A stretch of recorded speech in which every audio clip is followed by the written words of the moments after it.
Hola amigos de Autofácil y bienvenidos a un vídeo con un título de primero de clickbait, lo que Toyota no quiere que veas. No obstante, no os estoy engañando, estoy apoyado en una maqueta de un Toyota Mirai de primera generación completamente desguazado hasta este punto. Este punto de desguace probablemente es un nivel que Toyota, que el comité de sabios de Toyota no aprobaría, pero es que esta maqueta del Mirai no la ha hecho Toyota, esta maqueta de Mirai la ha hecho el increíble Instituto de Formación Profesional Lois Peñanovo. Estamos en el Congreso de Movilidad Sostenible para Profesores de Formación Profesional de Galicia y ahora os voy a explicar completamente cómo funciona por dentro en general un coche de pila de combustible o un coche de hidrógeno. Este vídeo no va a abordar el hecho de si esto es el futuro o deja de serlo. A medida que veáis la complejidad que tiene el asunto, probablemente os empezaréis a inclinar por la segunda opción,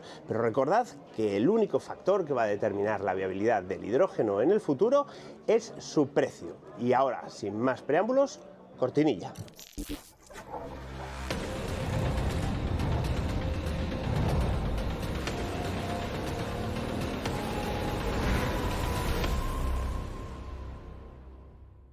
Para realizar este viaje formativo vamos a seguir el recorrido que sigue realmente el hidrógeno dentro del vehículo y por supuesto tenemos que empezar por la boquilla de carga. Aquí es donde se conecta la pistola para la carga de hidrógeno a 700 bares de presión en estado gaseoso. Lo que tenemos en la parte inferior es la comunicación óptica con la boquilla de carga, porque ya sabéis, tenemos que transmitir información sobre la presión y temperatura a la que se encuentra el hidrógeno en los tanques del vehículo y no queremos hacer esa comunicación mediante contactos eléctricos para evitar que cualquier tipo de fuga de hidrógeno que haya en la boquilla pueda dar lugar a un encendido de este gas que es inflamable en una proporción enorme, prácticamente entre el 10 y el 80%. Cualquier concentración de hidrógeno en aire acabará dando una llamita que además arderá con llama invisible. De manera que esto que tenemos abajo es un puerto de infrarrojos como los que tenían algunos antiguos móviles o calculadoras. Es especialmente lento, pero desde luego permite la comunicación sin ningún tipo de corriente eléctrica. El hidrógeno entra por los conductos de color rojo, va a un primer distribuidor que parece fabricado de una forma un poquito artesanal, labrado en lo que parece un lingote de aluminio directamente mecanizado.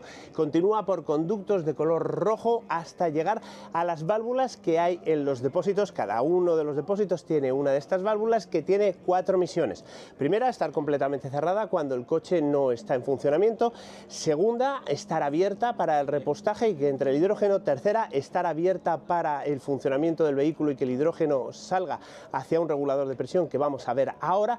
Cuarta, incorpora un fusible de seguridad que está tarado a 110 grados de temperatura para que en el caso de que exista algún tipo de incendio o algo que caliente mucho el coche, se ventee inmediatamente el hidrógeno en lo que podríamos describir un pedo, tanto desde el punto de vista del tiempo, porque va a salir inmediatamente, como desde el punto de vista de las consecuencias, si por algún caso hay cerca algún tipo de fuente de ignición.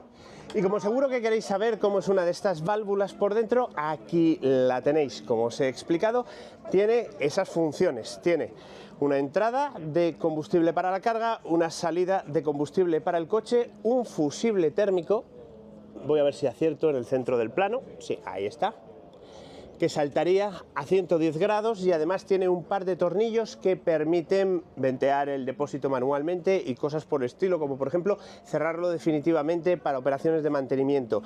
En el interior, porque esta es la parte que va dentro del depósito, lo que tenemos, voy a intentar de nuevo acercarme bien, es el tubito que introduce el hidrógeno en el depósito y una sonda, un termopar, para conocer siempre la temperatura del hidrógeno y especialmente durante el repostaje, porque ya sabéis que este gas diatómico pequeñín y travieso es capaz inexplicablemente de calentarse cuando se expande a la hora de inyectarlo dentro del depósito. Y ahora que he hablado tanto del depósito, vamos a ver a estos pequeñines naranjas de fibra de carbono.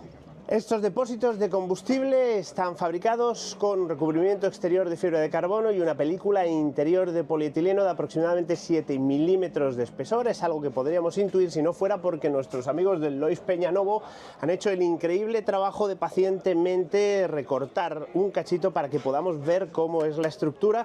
Y como os decía, tenemos una capa interior que consigue que el hidrógeno no permee, que es un gas muy capaz de atravesar prácticamente cualquier sustancia, incluidos los metales, y después 1 millón de capas de carbono para conseguir que estos depósitos aguanten 700 bares de presión nominal. Los podríamos cargar muchísimo más sin ningún tipo de problema. Eso, para que os hagáis una idea, es aproximadamente 200 veces la presión que tenemos en un neumático. Están llenos de etiquetas interesantes. Una de ellas es que caducan en el año 2038, habiendo sido fabricados en el año 2018. Eso, si no me fallan las matemáticas, son 20 años de vida en servicio, y el número máximo de ciclos de llenado es 5.000. Tenéis que multiplicarlo por aproximadamente 400 o 600 kilómetros por cada ciclo. Ya veis, va a ser un problema esencialmente de caducidad por tiempo. 20 años me parece razonable para la vida de un vehículo, que por caducidad en cuanto a kilometraje.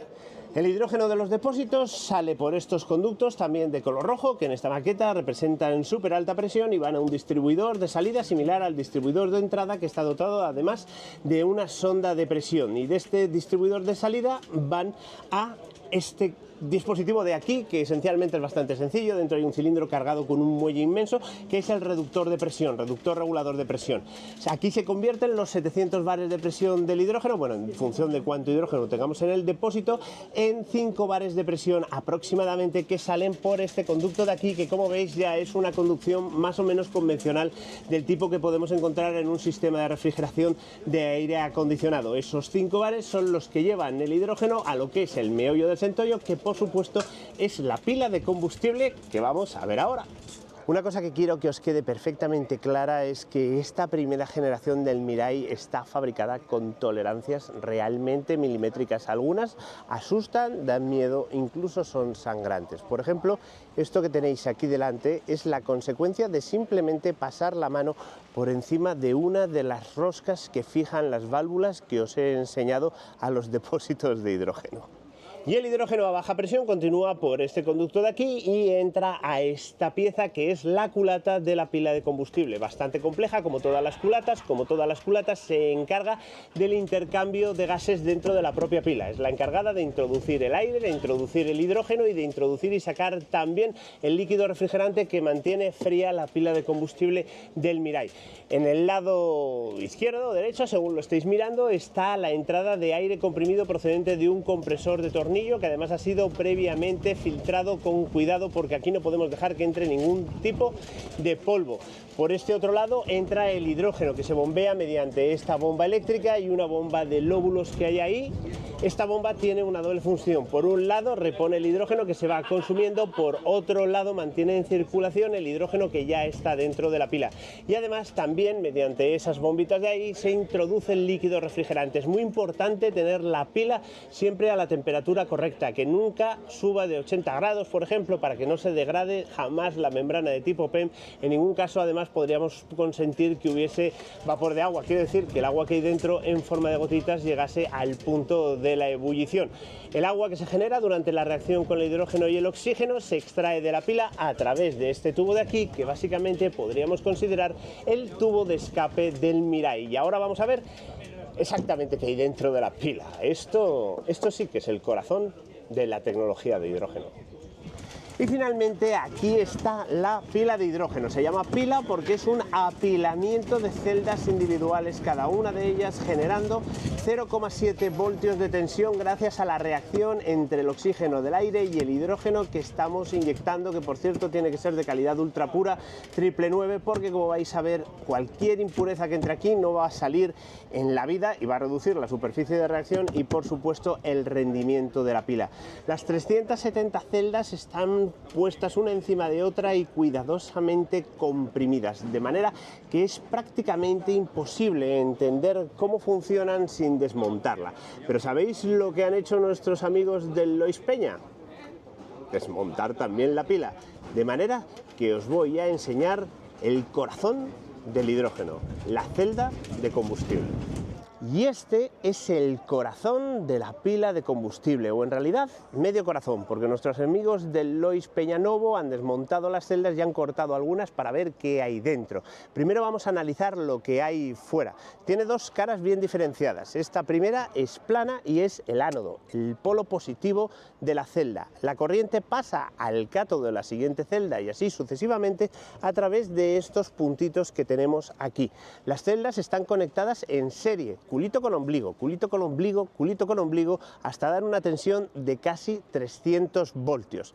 Este otro lado de la celda es mucho más interesante porque aquí podemos ver el circuito en zigzag de refrigeración de la celda. Por estos canales discurre el líquido dieléctrico de refrigeración que entra por estas pequeñas trampillas de aquí y que refrigera la reacción química que se produce dentro de la celda y que, como sabéis, no es especialmente eficiente, de manera que si generamos X kilovatios de potencia eléctrica vamos a tener que sacar casi X kilovatios de potencia en calor de la celda. Es un dispositivo que tiene que estar muy cuidadosamente refrigerado para que no se deteriore lo que existe dentro de cada una de estas celdas.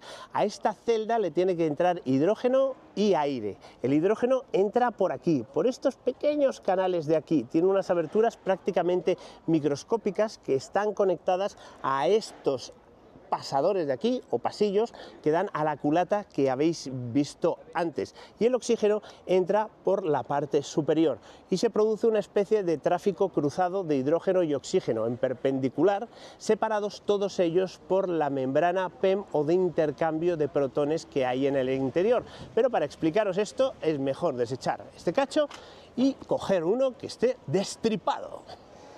Y esto es lo que hay dentro de la celda, ¿vale? Vamos a dejar de ver la carita del Álvaro para ver algo realmente interesante. Cosas que podemos ver. Esta parte de aquí es la que denominábamos ánodo, es el polo positivo de la pila. Simplemente la cierra, no hace nada interesante.